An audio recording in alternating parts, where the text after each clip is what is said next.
Hey, it's your buddy Peace and Harmony with you here today.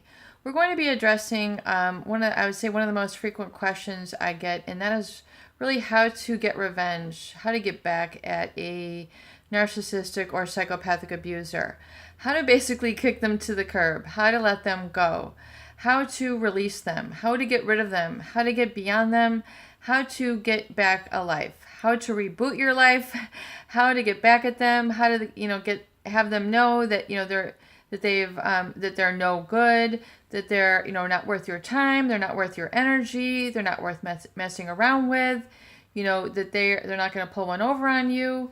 What's that one song? The next time you cheat, it's not going to be on me. It drives people to all lengths to do crazy things. Key cars. Mess up their house.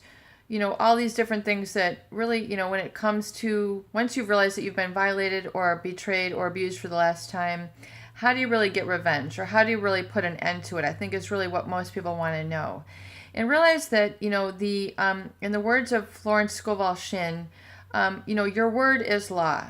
And so the power of the word is what you speak into reality is what is going to occur.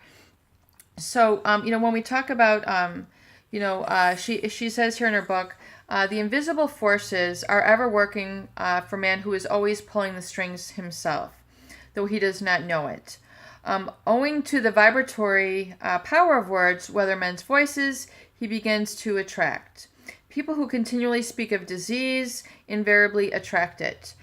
So when we talk about the power of the word, and we talk about getting revenge, and we talk about standing up to them, realize it's you're needing a declaration in your life. You're needing to put an end. You're letting them know that what they have, how they've treated you is not going to fly. It's not going to work. I'm not taking this.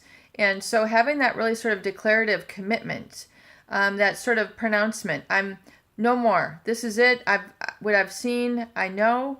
You're no longer confusing me. You're no longer violating me. You're no longer manipulating me. You're no longer in control of me.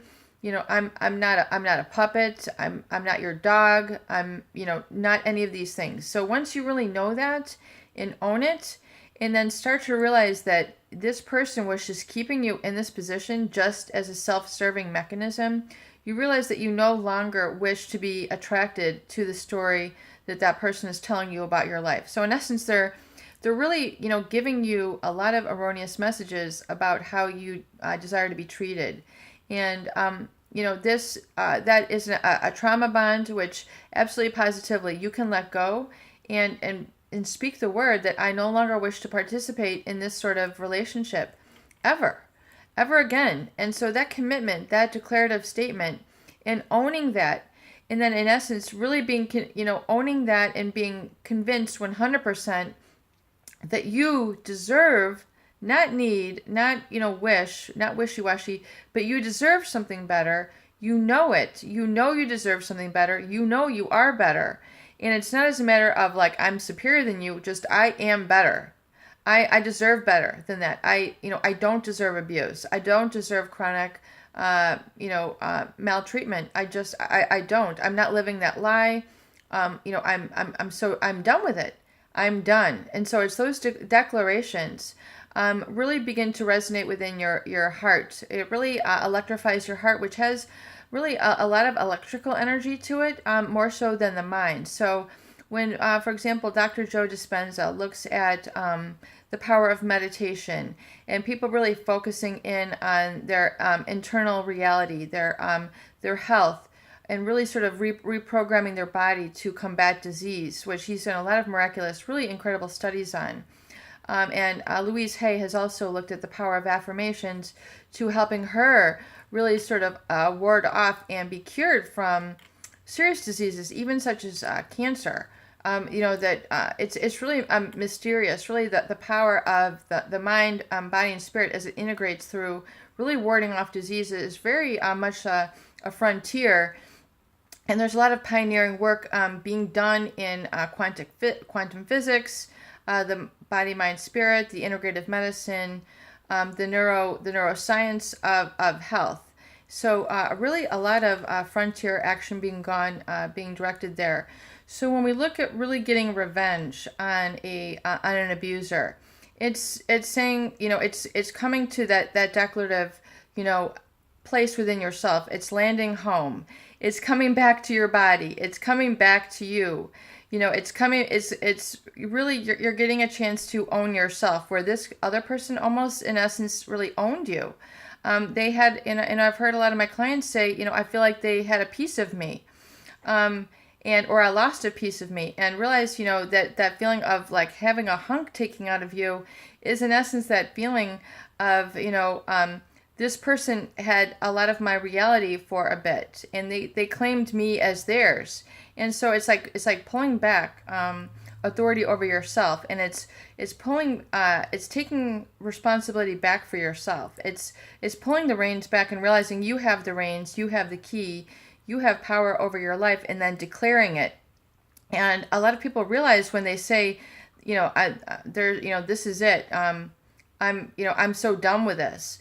And once you make that declarative statement and you're, committed 100%, that is, you're declaring a boundary, perhaps for the first time in your life. A boundary is a limit. It's where you are. And oftentimes, if you've been in codependent relationships or caretaking relationships, you haven't been able to have that boundary, live by that boundary, or enforce that boundary. It's just like, this is mine. I am me. I own me. You're not getting this. You're not, this is not yours for the abusing. This is, I'm not participating in that anymore. I am empowered. I'm done.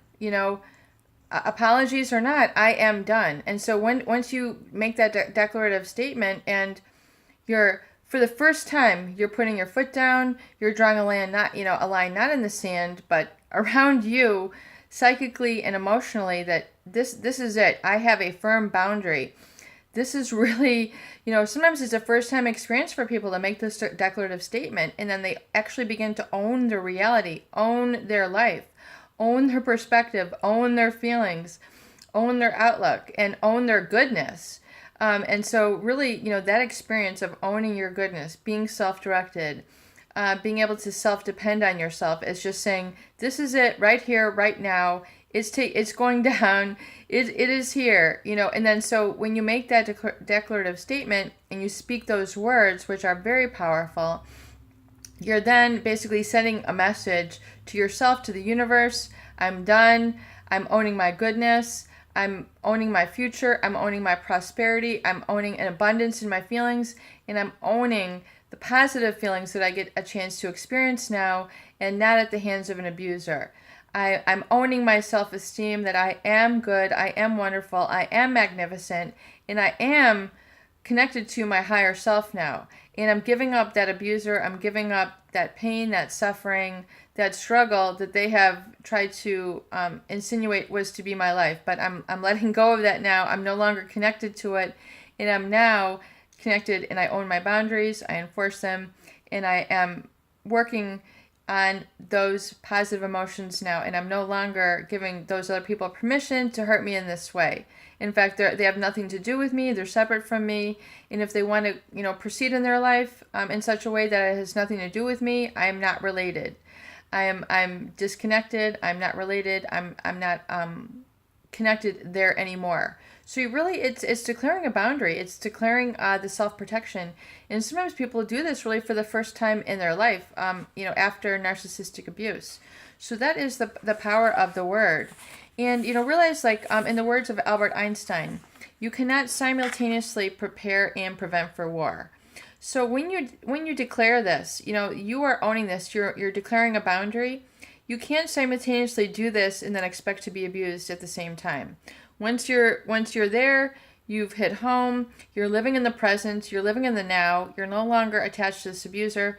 It's a very powerful declaration. And as you continue to do that, it'll bring you the fruits of a new life, or really moving forward. And it also, in the words of Florence Scovel Chin in her book, The Game of Life and How to Play It, and she says, after man knows the truth, He cannot be too careful with his words. For example, I have a friend who often says on the phone, do come and see me and have a fine old-fashioned chat.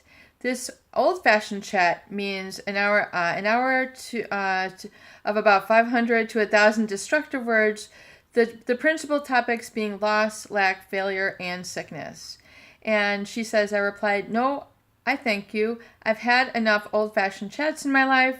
They're too expensive, but I will be glad to have a new-fashioned chat and talk about what we want, not what we don't want. So in other words, you're making an investment. It's not an expense. It's an investment in yourself when you begin to heal. And so when you talk about really the value of doing this work, it's going to really pay off and add value to your life for moving forward. So it's really worth all the time, the dedication, and the counsel that you get to really creating that life that you've known that you've wanted and can now realize moving forward. Peace and harmony with you here today. Hope these videos do help. Please share and please subscribe for more great tools, videos, discussion, and support.